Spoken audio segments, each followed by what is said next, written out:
This episode is sponsored by JDAQA Software Testing, your scalable solution for manual, automated, security, and performance testing. Check us out at jdaqa.com. And with that, let's get on with the show.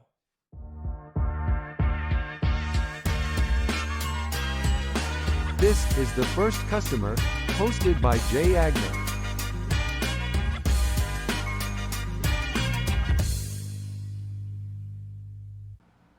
Hi, everyone. Welcome to the First Customer Podcast. My name is Jay Agner. Today, I'm lucky enough to be joined by Lance Cayko. Lance is the owner and co-founder of F9Productions.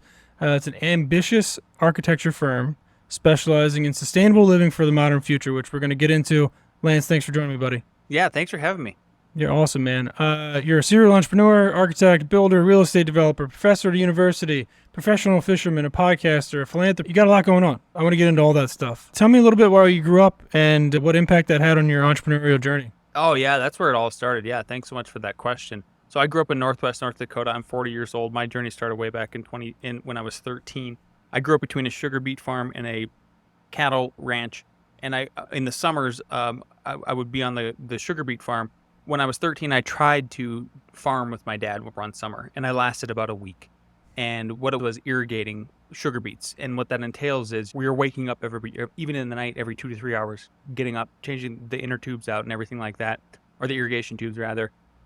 The mosquito, we were just talking about the heat wave here, Jay, before we went live, and the heat wave up there is crazy too, believe it or not, even though it's North Dakota. So the humidity is crazy. The mosquitoes are crazy. I hated it. I didn't get along with my dad too well. And I said, hey, this isn't for me.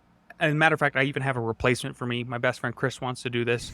He'll do it all day long. I'm not going to do it, though.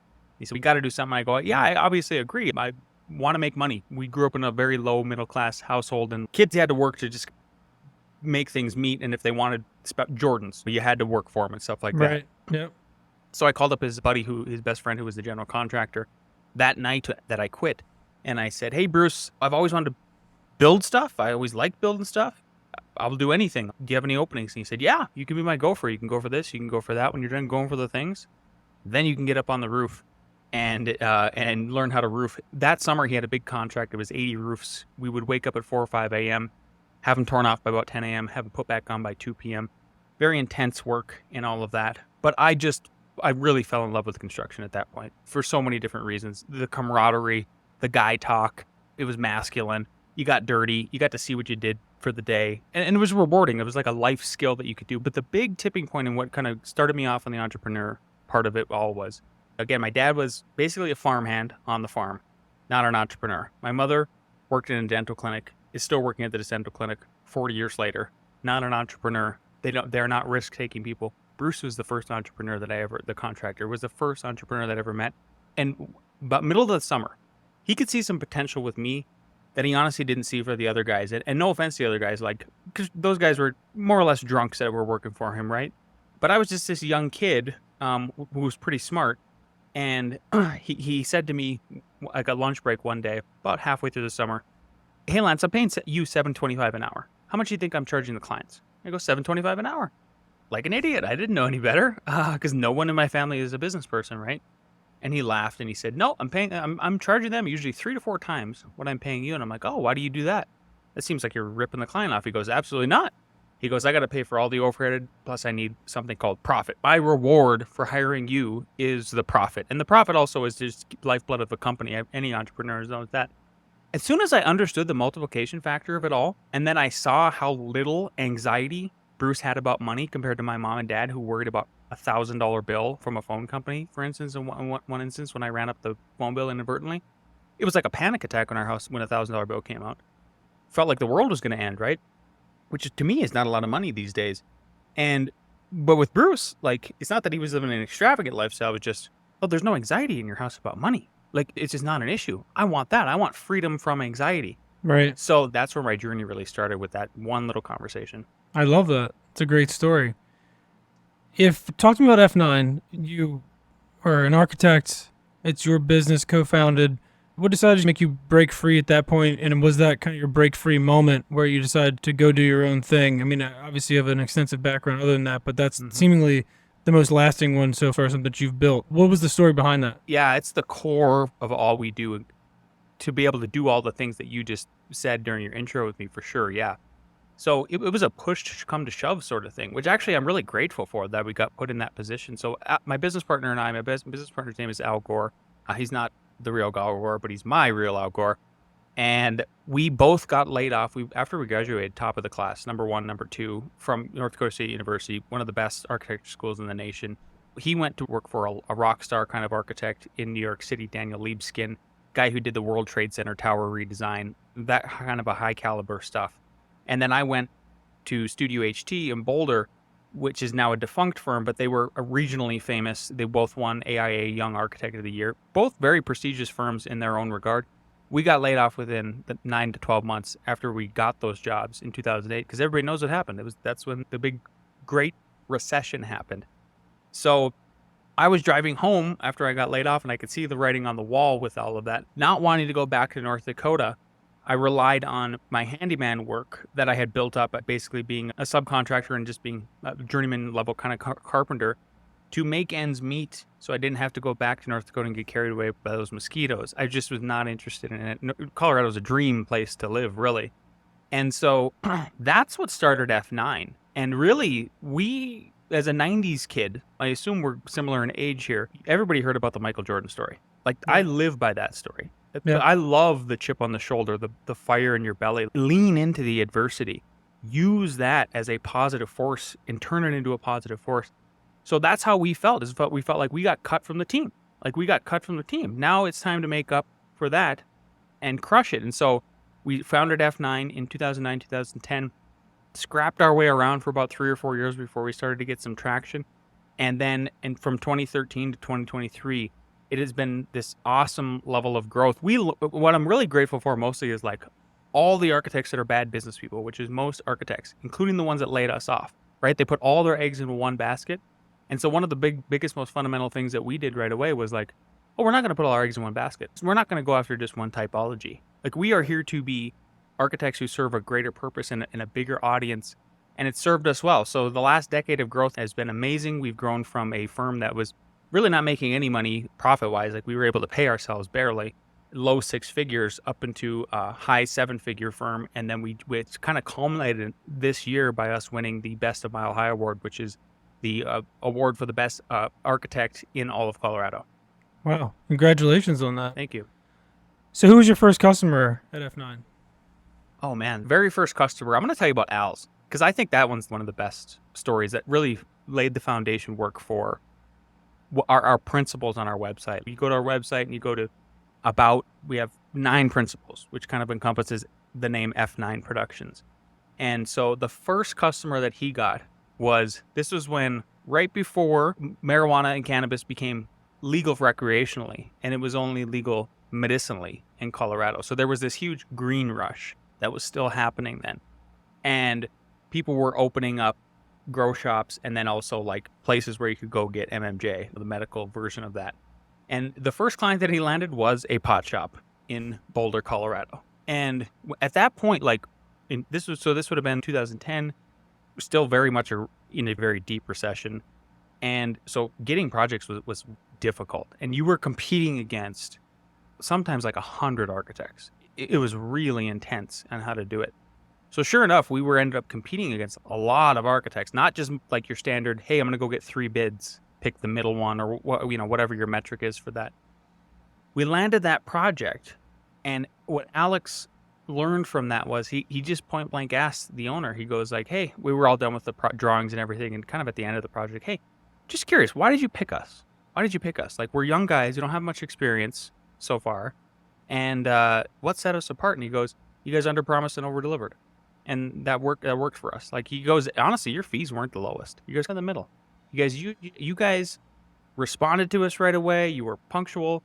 You underpromised and you over-delivered all the way throughout the whole process. And so we've carried that through all of our clients since then. Is like, for example, everybody's in a hurry in terms of construction, because as soon as, let's say, somebody's going to open up a new store and they just get they start the lease at the 1,000 square foot space. Well, that clock is ticking.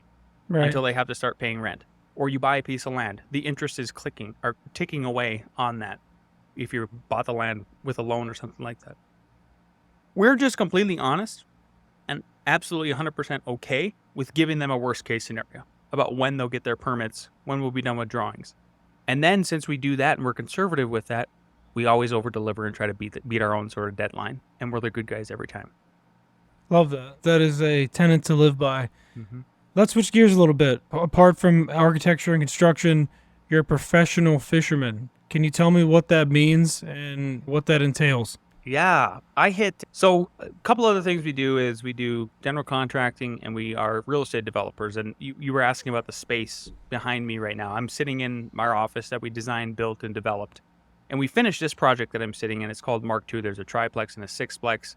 8 of the units are condos, some of which we kept as investment properties. And then in the triplex, we obviously kept the office as our own office and investment property. And so why I'm referencing that is because I wore all 3 hats when we were doing this. We were the architects, we were the general contractors, and we were the real estate developers.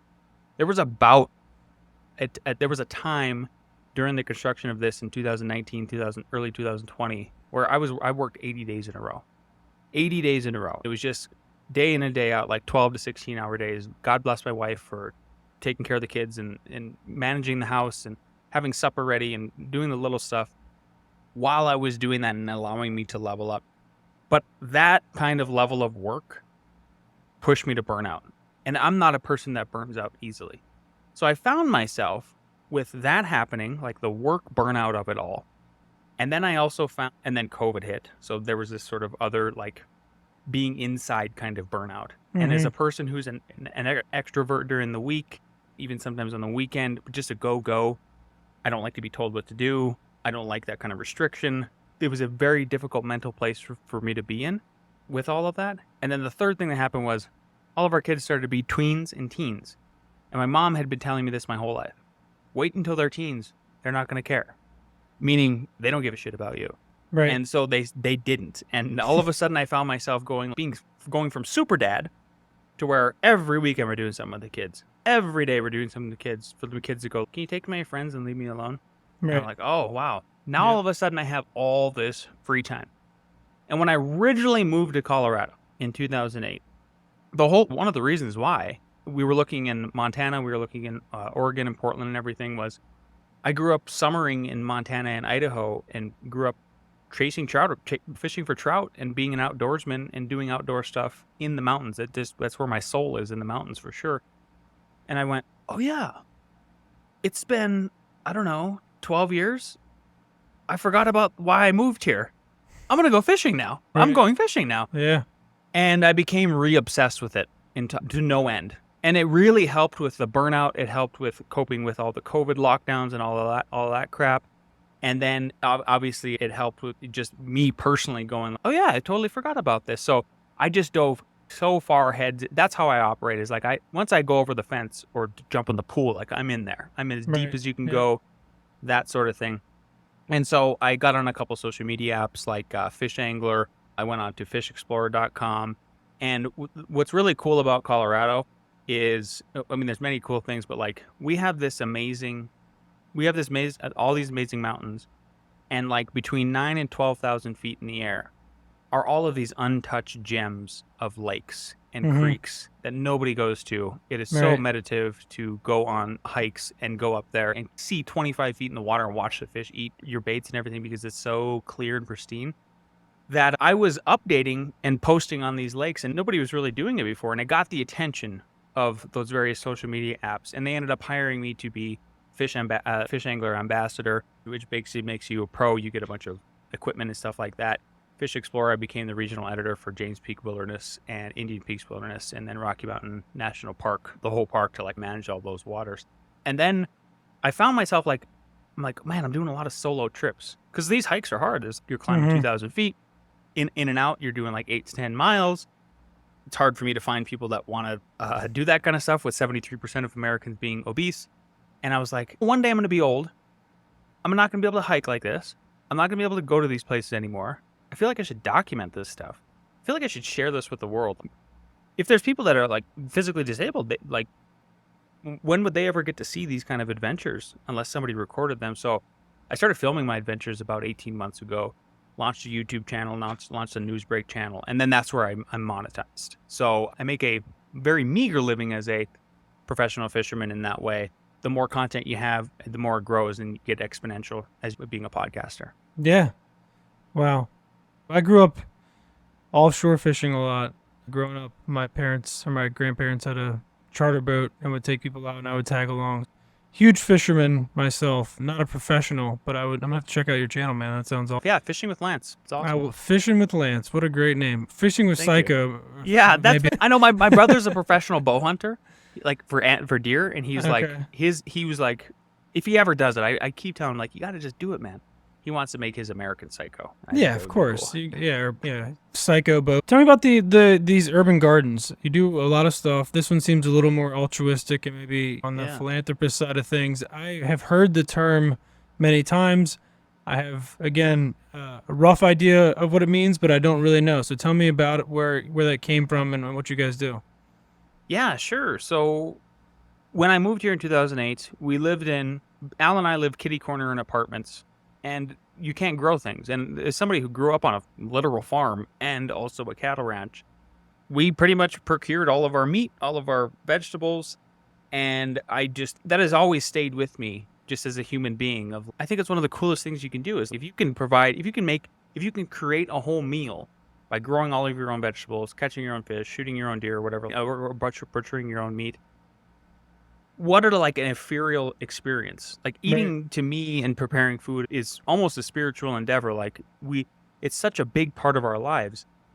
And so I found myself missing that because you can't grow anything in an apartment or anything like that. Thank God there was these community gardens. So I Googled them, got a plot back in 2010. And at the time it was Growing Gardens was the nonprofit. And they were like an umbrella nonprofit that basically they would make these really neat deals with the city. So there's all these leftover pieces of land throughout Boulder County in the urban areas like Longmont and Superior and stuff like that.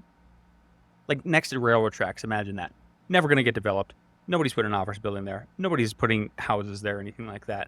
But they have this land and they make these leases with the city saying they'll take care of them. They'll develop them into garden plots.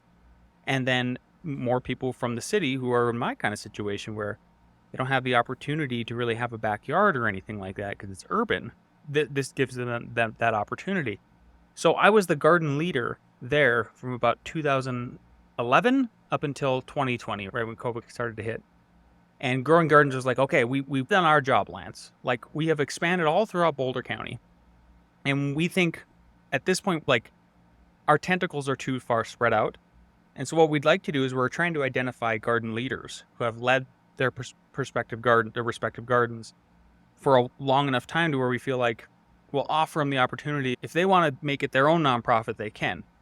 And so I just jumped at it. And that's the idea, is that I've always wanted to do is have some kind of legacy project besides all the other stuff that I do with the buildings and everything like that.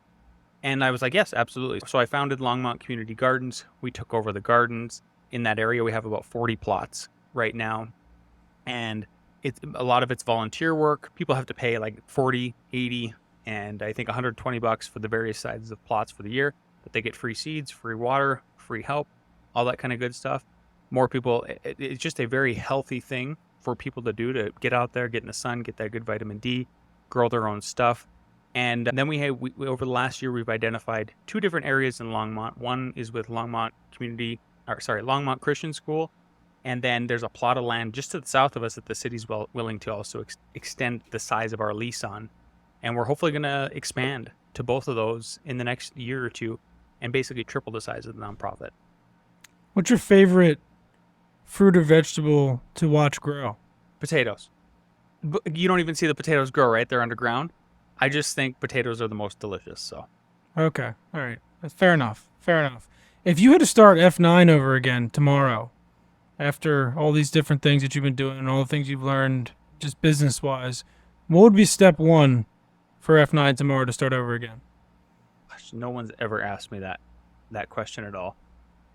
The trickier part this time would be finding another, I'm just going to pretend like this is assuming that we have no built work again.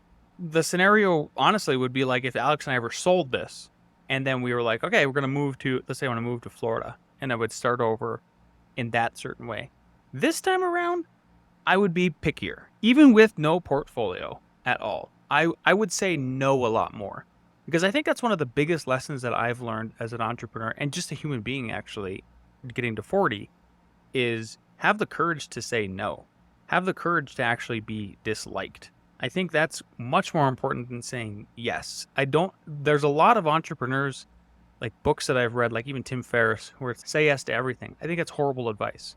I think it's better to say no to more things than it is to say yes. I like that a lot.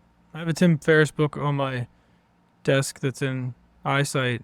I have a very my perspective has shifted of him over the years as I've grown up and been an entrepreneur and run a business.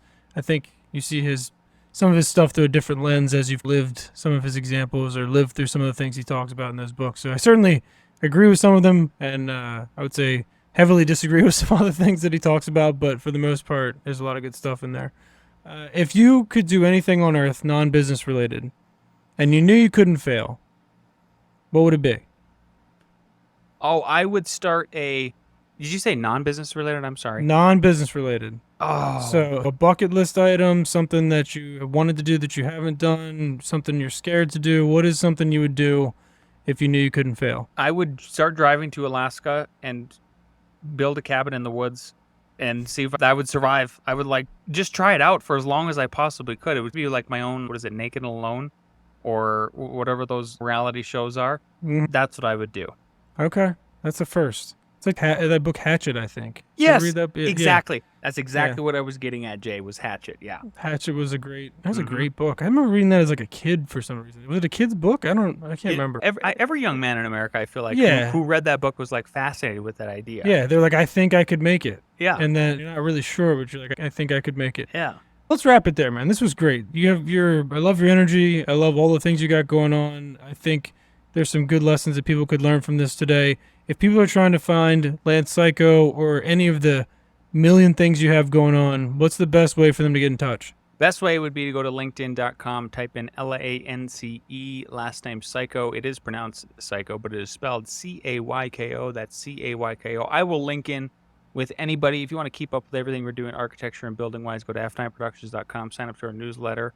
And if you want to hear our podcast, Inside the Firm podcast, where we peel back the onion and we basically have an executive meeting that you get to be a part of every Friday. And then every Monday we have entrepreneurs like Jay or podcasters on for the Monday morning coffee episodes. Go to InsideTheFirmPodcast.com. And don't forget to find me on the YouTube if you want to see some high alpine, beautiful Rocky Mountain fishing adventures. Oh, I'm going to be there. I'm going to check Lance. that out, dude. Yeah. Fishing with Lance on YouTube. I'm going to check that out today. Lance, you're fantastic. Thank you for your time today, brother. Stay cool in this heat, and we'll stay in touch and talk soon, okay? Thank you, Jay. Thanks, Lance.